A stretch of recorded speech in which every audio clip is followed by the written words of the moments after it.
ओम सभी साथियों को मेरा सादर प्रणाम। ईशान हीलिंग परिवार की ओर से आप सभी का मैं स्वागत करता हूं। स्वास्थ्य एक बहुत ही महत्वपूर्ण विषय है।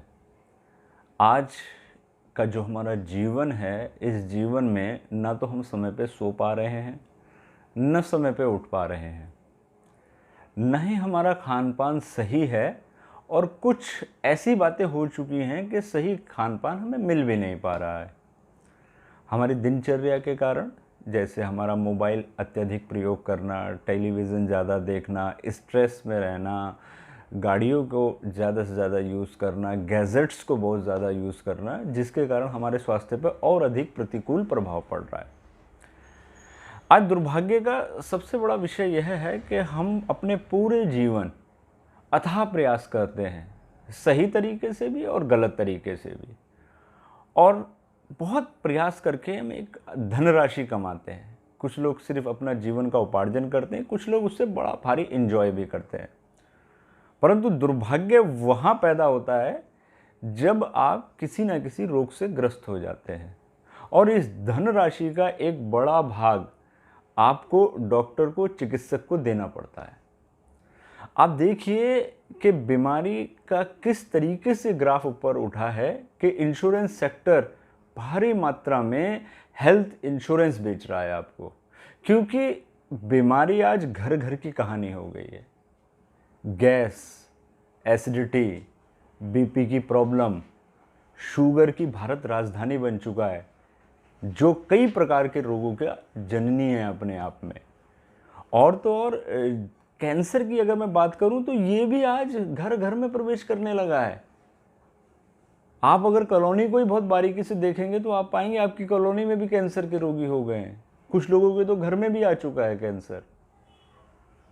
और जब हमें इन सब चीज़ों का पता चलता है, हम डॉक्टर के पास पहुंचते हैं। यहाँ एक और दुर्भाग्य का विषय है, पहले डॉक्टर नब्ज देखता था और उस डायग्नोस कर लेता था, लेकिन आज डॉक्टर और बेहतर परिणाम लेने के लिए व्यक्ति को खून की जांच के लिए और कई प्रकार की जांच के लिए अलग अलग जगहों पर भेजते हैं। जहां पर वो जाता है वहां पर भी एक बड़ी धनराशि उसकी खर्च होती है, और धनराशि खर्च होने के बाद फिर डॉक्टर के पास आता है। फिर डॉक्टर उसको एक बहुत भारी दवाइयों का एक पुलिंदा देता है, साथ में परहेज भी देता है। अब व्यक्ति परहेज भी कर रहा है, दवाई भी खा रहा है, और जो वो दवाई का उपयोग कर रहा है, कई बार हम डॉक्टरों की सलाह के विरुद्ध भी दवाइयाँ खा लेते हैं, तो पता चला कई और प्रकार के रोग भी आपके शरीर में प्रवेश कर रहे हैं। बड़ी विकट समस्या है, और इसका निदान कहीं ना कहीं आपके पास ही है। आप कितने भी व्यस्त क्यों ना हो, आप कितने भी टाइट शेड्यूल के अंदर काम क्यों ना कर रहे हो, लेकिन आपका शरीर एक ऐसी भेंट है प्रभु की, जो यकीन जानिए बीमार पड़ने के लिए है ही नहीं। बीमारी इससे कोसों दूर है, ये खुद ही सब चीज़ का इलाज है। जानवर को देखिए जो सड़क पर घूमता है और जंगलों में रहता है, बीमार होता है, घास फूस खाता है, ठीक हो जाता है। हमको ठीक होने के लिए क्या करना पड़ रहा है? हम अप्राकृतिक चीज़ों का बहुत प्रयोग करने लगे हैं, तो हमें प्रकृति की ओर आना पड़ेगा। और इसी प्रकृति में हमारे पूर्वजों की एक अनुपम भेंट है हम सभी के पास, स्पर्श चिकित्सा।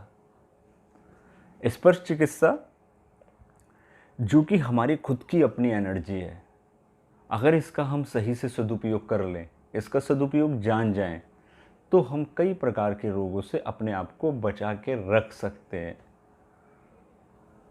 और स्वस्थ रह सकते हैं। चिकित्सक के पास जाना कोई बुराई नहीं है। आप बीमार होंगे, जाएंगे ही, उससे आप अपना इलाज कराएंगे ही। लेकिन अगर आपको जाना ही ना पड़े, या आप साल में 10 बार जाते हैं, आपको 2-3 बार ही जाना पड़े, तो कितना बेहतर होगा आपके जीवन में। तो ये कैसे हो सकता है, इसे कैसे किया जा सकता है, इसके ऊपर हम निरंतर चर्चा जारी रखेंगे। स्पर्श चिकित्सा के इस पूरे एक सीरीज के अंदर, जिसे हम आध्यात्मिक चिकित्सा का एक पार्ट मानते हैं। आज के लिए इतना ही। धन्यवाद। नमस्कार।